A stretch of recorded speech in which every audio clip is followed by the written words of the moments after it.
They called Earth a primitive world, not because of our technology, but because of our emotions. To the Zarnathi, emotions were messy, irrational things. Compassion? Weakness? Loyalty? A flaw? Love? An infection of the mind.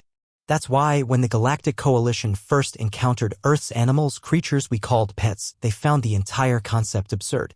Domesticated sub-creatures? General Threx scoffed. You feed them? Sleep beside them? You cry when they die. The council chambers echoed with laughter. Aliens of every shape and form, feathered, scaled, silicon-skinned, all jeering at the humans and their furry, four-legged companions.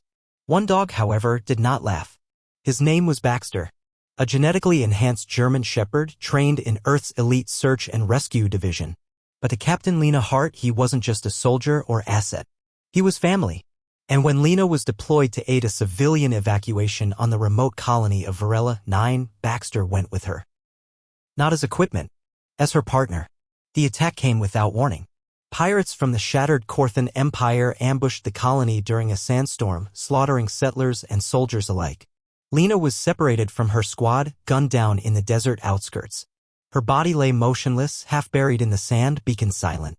Until Baxter found her. He limped through the storm, wounded, sensors shattered, paws bloodied. But he found her. She was alive. Barely.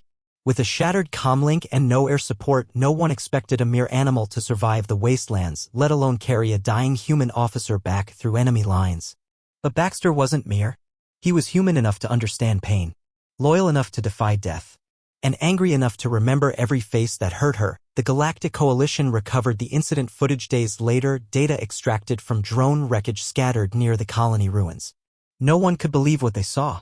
A dog, barking, growling, dragging a human body over miles of sand and fire. Evading patrols. Tearing through armored mercs with surgically trained strikes. Hiding when he had to, fighting when cornered.